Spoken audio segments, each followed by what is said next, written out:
Hey everyone, my name is JalaunRoss. I recently took and I passed the AWS Cloud Practitioner exam. My score was a 914 and it took me about 5 days to study. I know that a lot of people are interested in this exam. It's a very popular exam, so I just wanted to go over some common questions, maybe give some insights relevant to my experience about this exam. The three questions I'm going to go over today are is it worth it? What did you use to study? And what was it like taking the exam? So right now we're going to start with is it worth it? For me, I think personally that it depends on your career goals. For me personally, it's worth it because my broader career goals are to design architecture for large systems. So because I need to design the architecture, I have to know a lot of different topics. I have to know the cloud, AI, cybersecurity standards.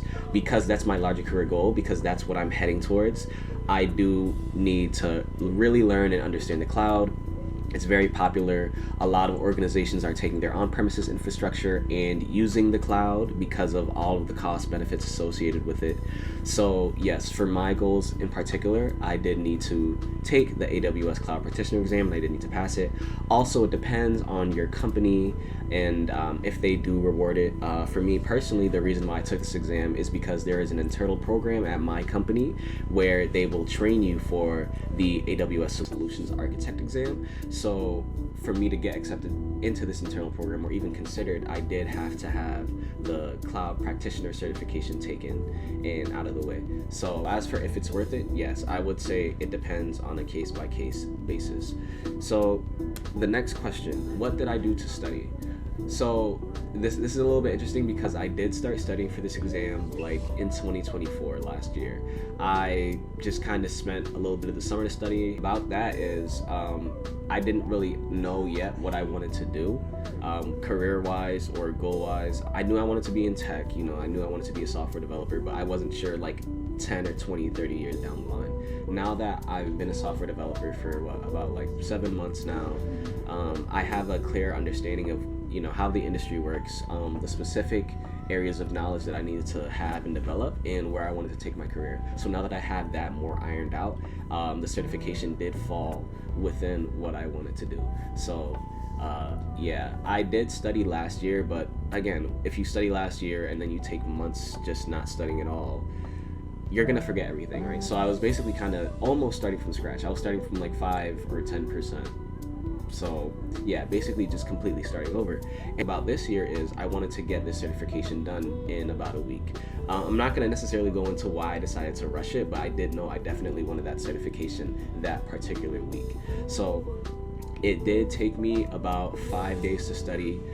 I was sick. I was working full time. So what I did was I would log off of my computer at about 5. Maybe take 30 minutes to eat, and then like 5:30 to I don't know, maybe 10 or 10:30, I would just 5 hours or 6 hours straight just studying for the certification. The thing that I used to study was Stefan Mark's Udemy tutorial. He's a great teacher. He goes very in depth. He has, I think, about 16 hours of content on this particular exam. What I did was I just kind of watched everything straight through, taking notes. Before I even looked at his videos, I looked at the AWS Cloud Practitioner Study Guide. It breaks down what exactly you need to know. It has objectives that it wants you to accomplish. It's very specific in the knowledge that it has. And as I was looking at that study guide, I did see how Stefan's Udemy tutorials did match up pretty much perfectly with it. So yes, as I was watching his videos, I was typing out notes. I didn't make handwritten notes yet at this point in time, but I was typing out notes as he was speaking. I did try to understand the concepts. I got through every single video. I banged out 16 hours of content all after work. It did take me about 4 days to finish. And then on the 4th day, I bought his practice tests. There are 6 practice tests. I was going through each and every one of them. Well, actually no, I think I went through about 5 of them.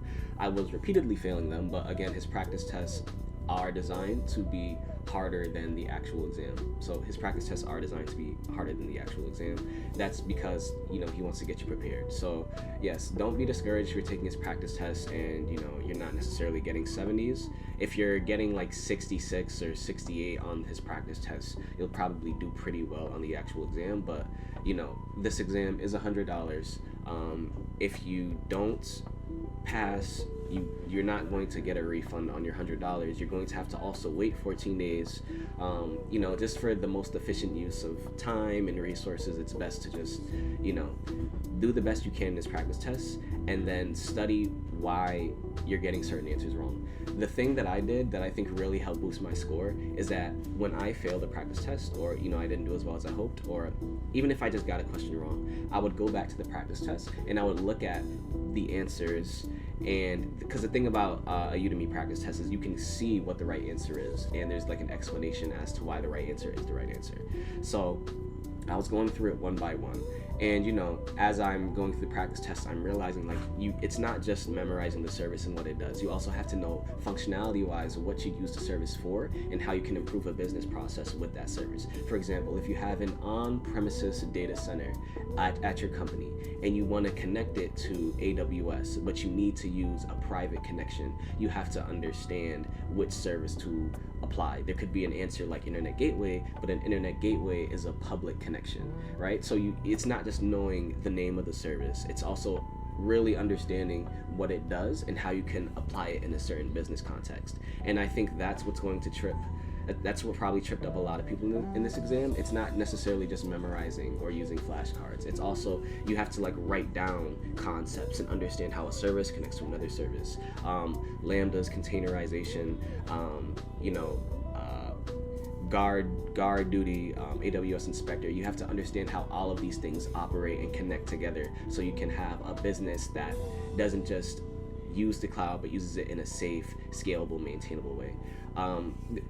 When you take his practice test, it's going to illustrate a little bit better what I'm talking about. But again, it's not just memorization, it's really a deep understanding. So I would say there was a certain point, I think this was Saturday, I wanted to take the exam Sunday, and this was early morning Saturday, I think, or late, I think it was late Saturday, it was sometime in Saturday. And I think at this point I was getting a little bit discouraged because as I was failing his practice test, I realized just how much information you actually have to know. A lot of people say that this exam is easy, you can walk through it in a week, it's not even a challenge. No, you have to, it's still an AWS certification. It is still widely recognized. There is still a lot of material you have to memorize. Well, not necessarily memorize, you have to understand 100 different AWS services, tools, and libraries. So it's not something that I think people should take lightly. You have to really prepare for this like you're preparing for a midterm or a final in college. So yeah, I would say that don't go into this exam thinking it's a joke or something you can knock out the park in a week of no studying. Just take it seriously. Take it like it's a real exam, right? So yeah, even though I was getting discouraged, all that kind of went away when I really logged into the exam. So this leads to the third question: what is it like actually taking the exam?